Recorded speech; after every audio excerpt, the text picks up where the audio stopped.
being able to bike to most of the things I need is very liberating. I feel like I can just jump on a bike and go somewhere. And that's important. Even if it's just doing an errand, right? You jump on your bike, you go to the grocery, you just do it on your own. And it's also important to feel a sense of accomplishment. This is a really underrated thing in cycling. Hi, I'm Corinna Pettyjohn. I'm 42 and I'm from Makati.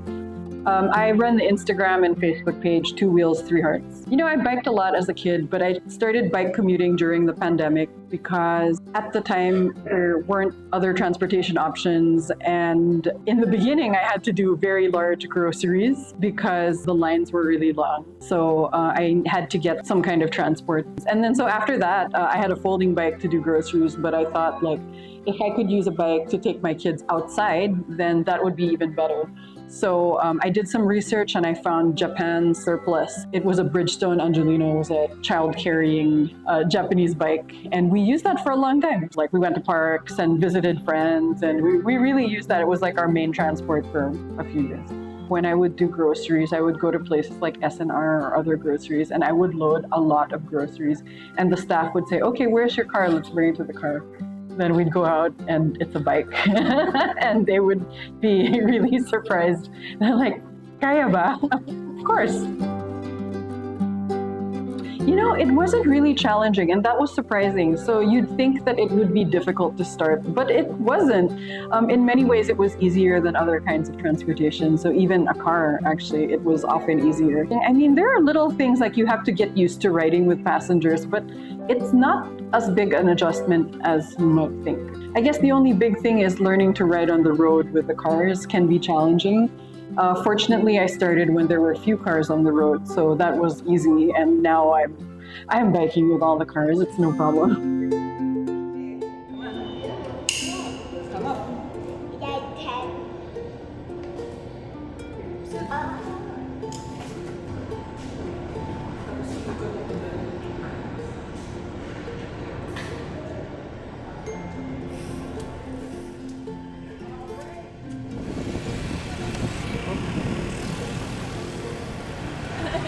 You like biking to school? Yeah.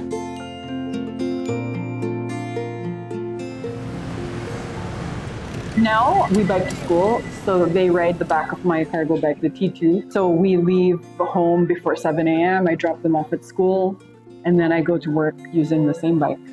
So all in all, that trip takes about 35 to 40 minutes from my house to school to work.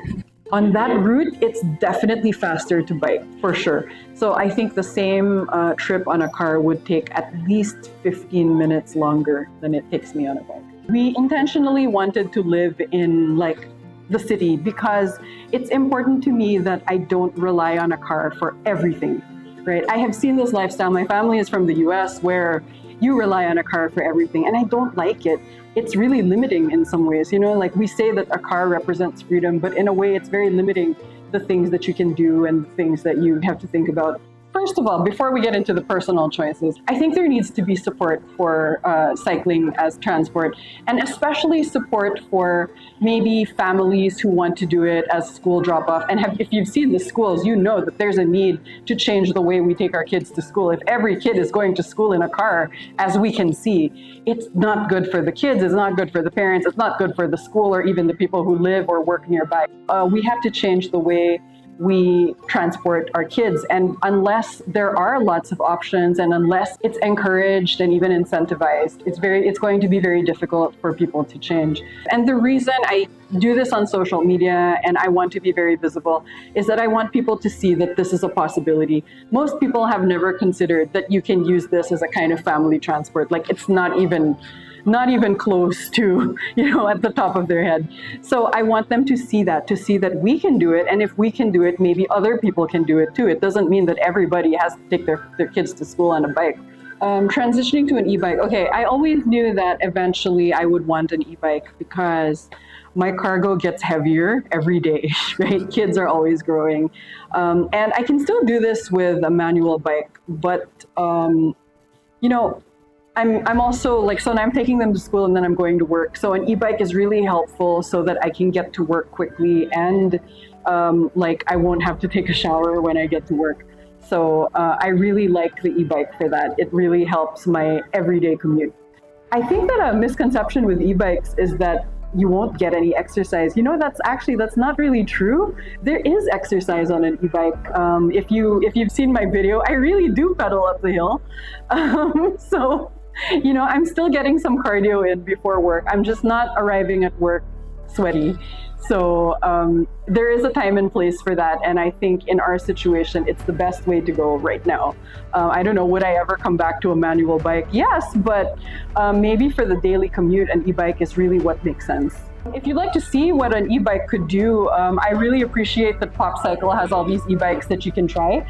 There are many different kinds, and you might find one for your situation. You can test them too, so it's really fun to test e-bikes. You might want to try.